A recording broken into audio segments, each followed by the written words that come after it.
जय हिंद दोस्तों। देखिए, पिछली वीडियो में आर्टिकल 196 कंप्लीट किया था। आज हम आर्टिकल 197 देखेंगे। हम देख रहे हैं भारतीय विधानमंडल, ठीक है, राज्य का विधानमंडल देख रहे हैं। हम भारतीय संविधान पढ़ रहे हैं। भारतीय संविधान का भाग 6 जिसमें देखिए आता है राज्य। तो राज्य के अंतर्गत हम राज्य का विधानमंडल पढ़ रहे हैं। राज्य विधानमंडल में 2 सदन होते हैं, विधान परिषद, विधानसभा। ठीक है, सभी राज्यों में विधान परिषद नहीं होती, जैसे कि हमने पढ़ा था।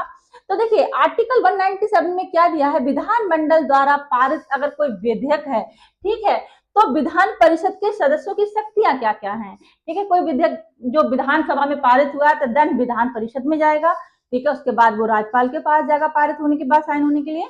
तो देखिए यहाँ पे शक्तियां क्या क्या है, विधानमंडल द्वारा पारित विधेयकों के संबंध में विधान परिषद के सदस्यों की शक्तियां क्या है, आर्टिकल 197 में दिया है। ठीक है, यह अनुच्छेद उन राज्यों पर लागू होता है जहां द्विसदनीय विधानमंडल है। ठीक है, जहां 2 सदन है विधानमंडल के, विधान परिषद, विधानसभा, उन्हीं पे लागू होगा। जहां विधान परिषद नहीं है तो टेंशन ही नहीं है ना, विधेयक विधानसभा द्वारा पारित होता है, राज्यपाल के सिग्नेचर, ठीक है, पारित हो गया विधेयक। लेकिन जहां विधान परिषद है उन्हीं पे तो नियम लागू होगा। ठीक है, यह अनुच्छेद उन राज्यों पर लागू होता है जहां द्विसदनीय विधानमंडल है, यानी जहां विधानसभा के साथ साथ विधान परिषद भी होती है। जैसे कि आपका उत्तर प्रदेश हो गया, महाराष्ट्र, कर्नाटक, बिहार वगैरह, यहाँ पे 2 सदन है। ठीक है, आर्टिकल 197, यदि कोई विधेयक जो बिल है राज्य की विधानसभा द्वारा पारित कर दिया गया है और वह विधान परिषद में भेजा जाता है, तो विधान परिषद उसका क्या एक्शन लेती है। ठीक है, वो है इसमें विधान परिषद उसे पास कर सकती है। ठीक है, कोई विधेयक गया विधान परिषद में तो विधान परिषद क्या कर सकती है, उसे पास कर सकती है, देन एग्री हो जाएगी, ठीक है, विधेयक ठीक है, ठीक है, बिल ठीक है, तो उसको पास कर सकती है। और क्या करती है, और बस 3 महीने के भीतर उस पर कोई अनुशंसा कर सकती है। ठीक है, कोई सुधार के लिए बोल सकती है, 3 महीने रोक सकती है, फर्स्ट टाइम में 3 महीने रोक सकती है। ठीक है, विधान परिषद किसी बिल को जो गया विधान परिषद में 3 महीने के लिए रोक सकती है, उस पर कोई मतलब सुझाव दे सकती है। अगर वह वापस विधानसभा में भेजा जाता, माना देखिए विधान परिषद ने सुझाव दिए, वापस विधानसभा में जाएगा, ठीक है, और विधानसभा उसे फिर से पारित कर देती है।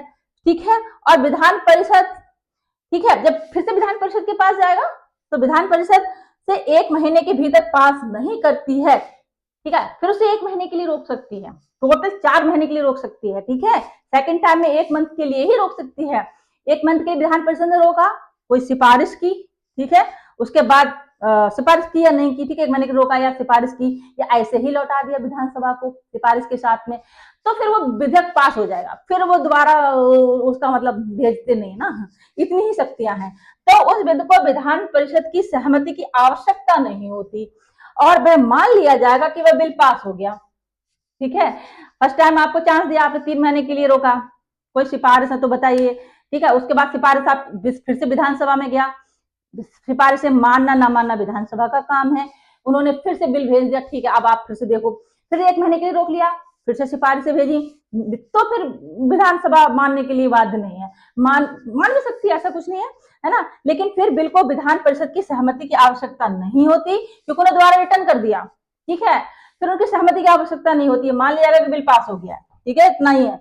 विधान परिषद के पास सिर्फ विलंब करने की शक्ति होती है, रोकने की नहीं होती। यानी यदि कोई विधेयक विधानसभा द्वारा पारित हो जाता है तो विधान परिषद उसे अधिकतम 4 महीने के लिए रोक सकती है। ठीक है, पहले 3 मंथ के लिए, फिर 1 महीने के लिए, उसके बाद विधानसभा का निर्णय अंतिम निर्णय है।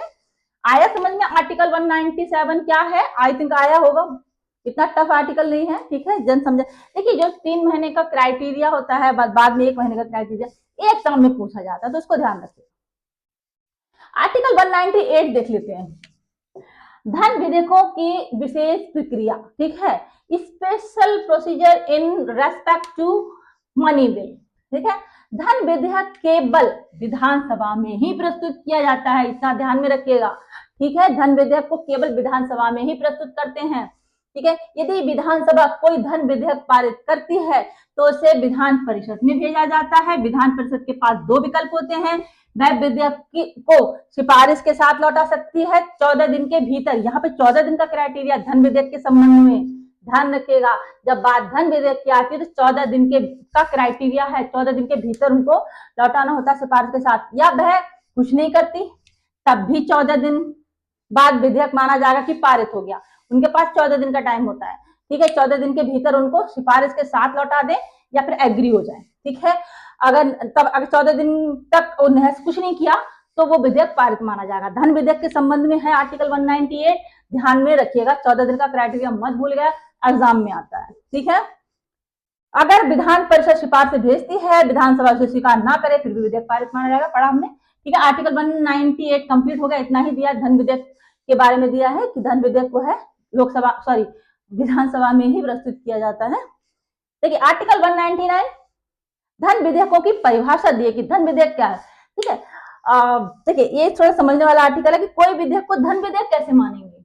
आर्टिकल 199 में परिभाषा दी गई है, कोई विधेयक तभी धन विधेयक माना जाएगा जब उसमें निम्न विषय हो। किस तरह के विषय हो? किसी कर का अधिरोपण हो, कोई कर टैक्स है, टैक्स लगाना, उत्पन्न करना, हटाना, परिवर्तन करना, ठीक है, विनियमन करना, तो टैक्स का अधिरोपण दिया है। अगर किसी बिल में, कोई बिल है उसमें अगर टैक्स का जिक्र है, टैक्स लगाना, टैक्स हटाना, टैक्स का परिवर्तन करना, तो वो विधेयक धन विधेयक है। ठीक है, राज्य द्वारा ऋण लेना, ठीक है, राज्य द्वारा ऋण लेना, उसकी गारंटी देना, उससे संबंधित प्रावधान करना, समझ में आया? जो ऋण से संबंधित बातें अगर है बिल में तो वो धन विधेयक है। ठीक है, राज्य की संचित निधि या आपात निधि से धन निकालना, राज्य की संचित निधि से धन निकालना भी एक बिल हो गया। ऐसा बिल पेश हुआ विधानसभा में, ठीक है, कि जहां पे राज्य की संचित निधि से धन निकालने की बात हो रही है, तो धन विधेयक हुआ। ठीक है, पैसे का लेन देन, ठीक है, धन विधेयक समझिए। संचित निधि से व्यय का विनियोग करना, किसी व्यय को राज्य की संचित निधि पर भारित करना, ठीक है, व्यय घोषित करना या ऐसे व्ययों की वृद्धि करना, कोई एक्सपेंडिचर है ना, कोई व्यय है, व्यय को राज्य की संचित निधि पर भारित कर दे कि ये व्यय राज्य की संचित निधि से ही होगा।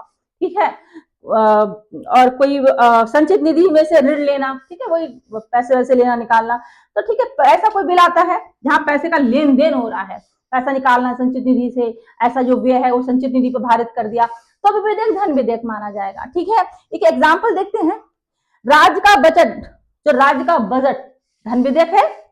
अब सेकंड उदाहरण देखिए, जैसे बस सेवा के टिकट की दरें हो गई, बस सेवा चालू है राज्य में, उसकी टिकट की दरें बढ़ानी है, गवर्नमेंट की बसें हैं तो उसके टिकट का पैसा बढ़ाना है, तो धन विधेयक नहीं हुआ ना, वो धन विधेयक नहीं हुआ। ठीक है, तो वो धन विधेयक नहीं माना जाएगा, टिकट की दरें तय करना इज नॉट अ धन विधेयक। ठीक है, आर्टिकल 191 की अगर किसी विधेयक में ये कहा गया है कि कोई सेवा दी जाएगी और उसके बदले फीस ली जाएगी या किसी प्रकार की फीस या सेवा शुल्क लगेगा, तो वे विधेयक धन विधेयक नहीं माना जाएगा, ध्यान में रखिएगा। ठीक है, फीस वगैरह फिर से पढ़ लेते हैं, कोई सेवा की बात हो रही है कि कोई सर्विस दी जाएगी, ठीक है, गवर्नमेंट की तरफ से, उसके बदले फीस ली जाएगी, गवर्नमेंट आपको ये फैसिलिटी देती है, इसके बदले आपको जैसे कि गवर्नमेंट हॉस्पिटल में आप जाएं, ठीक है, आपको 1 रुपया का पर्चा बनेगा या 5 रुपए का या 10 रुपए का पर्चा बनेगा, तो धन विधेयक नहीं हुआ ना।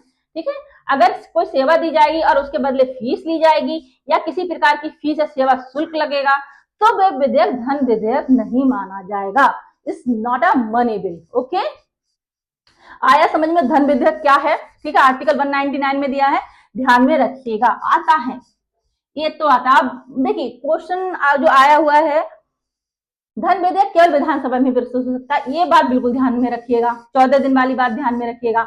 ठीक है, हमने डिस्कस कर लिया आर्टिकल्स को, नेक्स्ट वीडियो में हम कुछ और आर्टिकल्स के साथ आते हैं। ठीक है, जानकारी आपको पसंद आती है, समझ में आती है, तो चैनल को लाइक सब्सक्राइब जरूर करें।